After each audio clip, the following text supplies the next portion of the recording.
আসসালামু আলাইকুম। সকলকে আমন্ত্রণ আনন্দ টিভির রাতের সংবাদে। আপনাদের সঙ্গে আছি আমি ছোঁয়া খন্দকার। সন্ত্রাস ও জঙ্গিবাদ দমনে বাংলাদেশ পুলিশের পেশাদারিত্ব ও সাহসিকতা প্রশংসিত, এমনটাই জানালেন পুলিশের মহাপরিদর্শক ডক্টর বেনজির আহমেদ। সোমবার সকালে রাজশাহীর সারদায় পুলিশ একাডেমিতে ৩৮তম ক্যাডেট এসআই ব্যাচের প্রশিক্ষণ সমাপনী অনুষ্ঠানে তিনি এ কথা জানান। বলেন, দেশের অভ্যন্তরীণ শান্তি শৃঙ্খলা রক্ষা, অপরাধ নিয়ন্ত্রণ, সন্ত্রাস দমন, মাদকের অপব্যবহার বিস্তার রোধে পুলিশকে আরও কার্যকর ভূমিকা পালন করতে হবে। ঔপনিবেশিক ধ্যান ধারণা থেকে বেরিয়ে আসতে হবে এবং অবশ্যই আমাদেরকে পুলিশ ব্রুটালিটি বর্জন করতে হবে। মাদকের বিরুদ্ধে শূন্য সহিষ্ণুতার নীতি বলবৎ করতে হবে।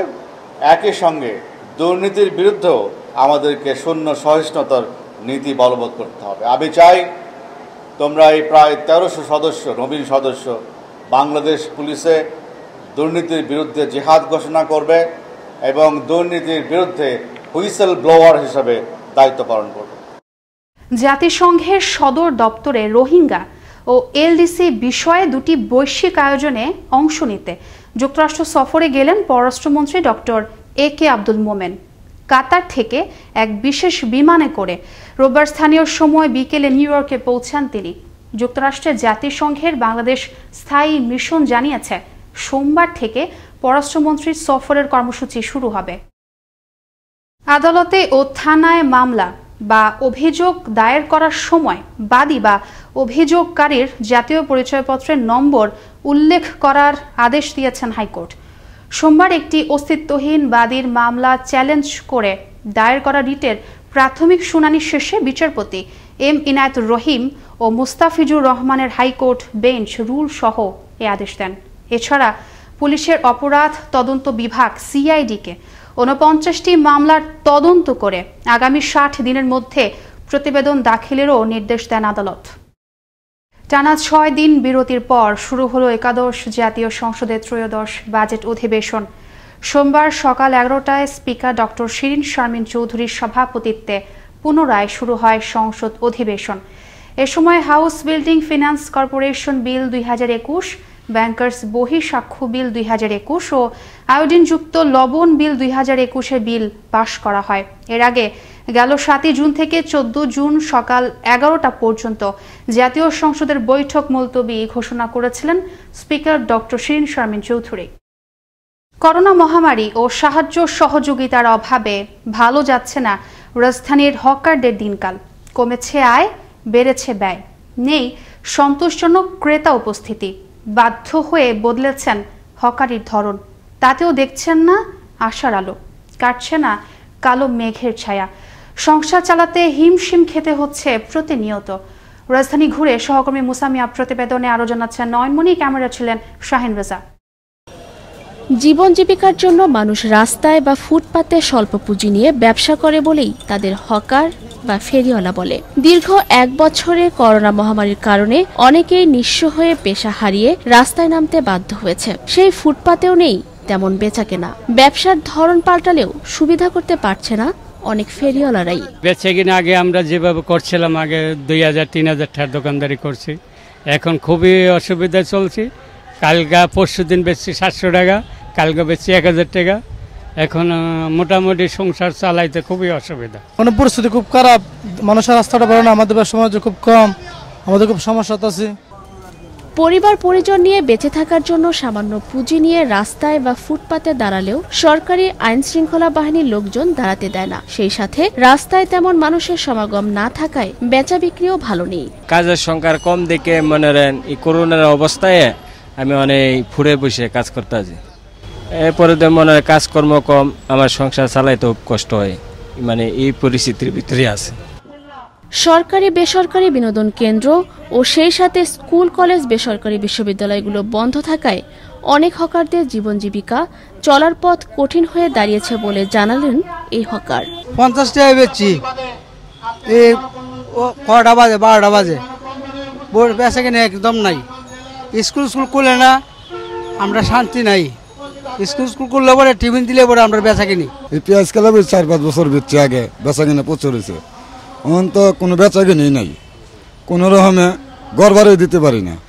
করোনার ভিতরে আমাদের সংসার চলা অনেক কষ্ট হয়ে যেত। যখন মহামারী করোনা ভাইরাসের প্রাদুর্ভাবের কারণে বেকারত্ব যেন সাধারণ মানুষের জীবনে দুর্বিষহ হয়ে না দাঁড়ায়। সরকারি ও বেসরকারি সহায়তা সহ বিত্তবানরা যেন সহযোগিতার হাত বাড়িয়ে দেয়, এমনটাই প্রত্যাশা সকলের। নয়নমণি, আনন্দ টিভি, ঢাকা। শেরপুর সদরে নবাগত ভারপ্রাপ্ত কর্মকর্তাদের নিয়ে অনুষ্ঠিত হলো মত বিনিময় সভা। সোমবার দুপুরে সদর থানা কম্পাউন্ডে স্থানীয় ও গণমাধ্যম কর্মীদের নিয়ে এই মত বিনিময় সভা অনুষ্ঠিত হয়। এতে প্রধান অতিথি ছিলেন শেরপুর জেলা অতিরিক্ত পুলিশ সান্নান মিয়া। সভায় এলাকায় অপরাধ দমনে সাংবাদিকদের কাছে সহযোগিতা কামনা করেন নবাগত ভারপ্রাপ্ত কর্মকর্তা মনসুর আহমেদ ও তদন্ত কর্মকর্তা বন্দে আলী মিয়া। অভিনেত্রী পরিমণিকে ধর্ষণ ও হত্যা চেষ্টার মামলায় প্রধান আসামি নাসির উদ্দিন সহ 5 জনকে গ্রেপ্তার করল ঢাকা মহানগর গোয়েন্দা পুলিশ। সোমবার দুপুরে উত্তরা থেকে গোয়েন্দা পুলিশের একটি দল অভিযুক্তদের গ্রেপ্তার করে। এর আগে সাভার থানায় পরিমণি নিজে বাদী হয়ে নাসির উদ্দিনকে প্রধান আসামি করে মামলাটি দায়ের করেন ঢাকায় সিনেমার এই অভিনেত্রী। এর আগে রোববার রাতে সংবাদ সম্মেলন করে ব্যবসায়ী নাসির উদ্দিন মাহমুদের বিরুদ্ধে ধর্ষণ ও হত্যা চেষ্টার অভিযোগ আনেন পরিমণি। সীমান্তবর্তী জেলা চুয়াডাঙ্গার দামুর হুদায় করোনা সংক্রমণ বৃদ্ধি পাওয়ায় মঙ্গলবার সকাল থেকে আগামী 14 দিনের জন্য লকডাউন ঘোষণা করল জেলা প্রশাসন। সোমবার দুপুরে উপজেলার করোনা প্রতিরোধ কমিটির জরুরি সভায় এ সিদ্ধান্তের কথা জানান জেলা প্রশাসক নজরুল ইসলাম সরকার। এদিকে জেলায় গেল 24 ঘন্টায় করোনা শনাক্ত হয় 57 জনের শরীরে। পটুয়াখালীর গলাচিপা ইউনিয়ন পরিষদ নির্বাচনকে সামনে রেখে অনুষ্ঠিত হল আইন শৃঙ্খলা বিষয়ক বিশেষ সভা। সোমবার বেলা 11টায় উপজেলা মিলনায়তনে চেয়ারম্যান প্রার্থীদের নিয়ে এ সভার আয়োজন করেন উপজেলা প্রশাসন। উপজেলা নির্বাহী কর্মকর্তা আশিস কুমারের সভাপতিত্বে বিশেষ অতিথি ছিলেন উপজেলা আওয়ামী লীগের সভাপতি সন্তোষ দে ও সাধারণ সম্পাদক গোলাম মোস্তফা টিটো এবং গলাচিপা থানার ভারপ্রাপ্ত কর্মকর্তা এম.আর. শওকত আনোয়ার সহ পদস্থ কর্মকর্তাগণ। লালমনিরহাটের বুড়িমারি স্থলবন্দর দিয়ে প্রতিদিন 250 থেকে 300 ভারতীয় ট্রাক পণ্য নিয়ে বাংলাদেশে প্রবেশ করে। পণ্য খালাস শেষে গড়ে প্রতিদিন 100টি ট্রাক আটকা পড়ে বুড়িমারি স্থলবন্দরে। পণ্য লোড আনলোডের সময় পরিচয়পত্র খুলে রেখে ভারতীয়রা তাদের নির্দিষ্ট কেবিন ছেড়ে মিশে যাচ্ছে বাংলাদেশিদের সাথে। এতে আশঙ্কা করা হচ্ছে ভারতীয় ভেরিয়েন্ট ছড়িয়ে পড়ার। তবে বন্দর সংশ্লিষ্টরা দায় চাপাচ্ছেন একে অন্যের ওপর। লালমনিরহাট থেকে রকিবুল হাসান রিপনের প্রতিবেদনে আরো জানাচ্ছেন মুস্তফা কামাল তোহা। প্রতিদিন লালমনিরহাটের বুড়িমারি স্থলবন্দর দিয়ে 250 থেকে 300 ভারতীয় ট্রাক পণ্য নিয়ে বাংলাদেশে প্রবেশ করে। পণ্য খালাস করে গড়ে প্রতিদিন 100টি ট্রাক আটকা পড়ে বুড়িমারি স্থলবন্দরে। ট্রাক চালকদের নিয়ন্ত্রণের কথা থাকলেও আমদানিকারকরা তা পারছেন না। পণ্য লোড আনলোডের সময় ভারতীয় ট্রাক চালকদের তাদের নির্দিষ্ট কেবিনে অবস্থান করার নিয়ম থাকলেও ভারতীয় পরিচয়পত্র খুলে রেখে তারা মিশে যাচ্ছে বাংলাদেশিদের সাথে। যাচ্ছেন বিভিন্ন খাবার হোটেল, এমনকি চায়ের দোকানেও। ফলে শ্রমিক ও স্থানীয়দের মাঝে বিরাজ করছে আতঙ্ক। আশঙ্কা করা হচ্ছে ভারতীয় ভেরিয়েন্ট ছড়িয়ে পড়ার। স্থলবন্দর কর্তৃপক্ষের উদাসীনতার কারণেই ভারতীয় ট্রাক চালকরা বুড়িমারিতে অবাধে ঘোরাফেরা করছে বলে অভিযোগ উঠেছে। মানে তারা নিয়ন্ত্রণ মানতেছে না, গাড়িতে নামিয়া যেখানে সেখানে খাচ্ছে, ওসব পায়খানা যাচ্ছে। আমি এখন কি করব? এটার কোনো মনিটরিং কর্তৃপক্ষ আছে কিনা সে ব্যাপারে তারাই যথাযথ কথা বলতে পারবে বা উত্তর দিতে পারবে। করোনার স্বাস্থ্যবিধি মানা উচিত আরো বেশি করে। ভারতীয় ভেরিয়েন্টকে রক্ষা করতে আমাদের আরো সচেতন হতে হবে। শুধুমাত্র থার্মাল স্ক্যান দিয়ে তাপমাত্রা নির্ণয় করে ট্রাক চালকদের দেশে প্রবেশ করানো হচ্ছে বলে জানালেন এ স্বাস্থ্য কর্মকর্তা। যে সমস্ত ড্রাইভার এবং যাত্রী আসে, আমরা শুধুমাত্র তাদের থার্মাল স্ক্যানার দিয়ে তাপমাত্রা নির্ণয় করি। তাপমাত্রা যদি কেউ বেশি পাই তাদের আমরা একটু ফেরিয়ে দিই। এদিকে বুড়িমারি স্থলবন্দর কর্তৃপক্ষ সকল দায় এড়িয়ে চাপিয়ে দিলেন আমদানিকারকদের ওপর। স্বাস্থ্য পরীক্ষা করে তারপর মাস্ক এবং তাদের শারীরিক যে টেম্পারেচার এগুলি নির্ণয় করে বন্দরে অভ্যন্তরে প্রবেশ করছে। আর আমদানি রপ্তানিকারক সংগঠনের সাথে সংশ্লিষ্ট এ নেতা সকল অভিযোগ অস্বীকার করে জানালেন, আমাদের এই স্বাস্থ্যবিধির বিষয়ে আমাদের সকলেই সচেতন আছে। আমরা এই বিষয়টি মেনে চলেই ব্যবসা বাণিজ্য কার্যক্রম তাদেরকে চালানোর জন্য কথা বলেছি। অভিযোগ পাল্টা অভিযোগের দোলাচলে দেশের জনস্বাস্থ্য বিপন্ন যেন না হয় সেদিকে সকলকেই রাখতে হবে তীক্ষ্ণ দৃষ্টি।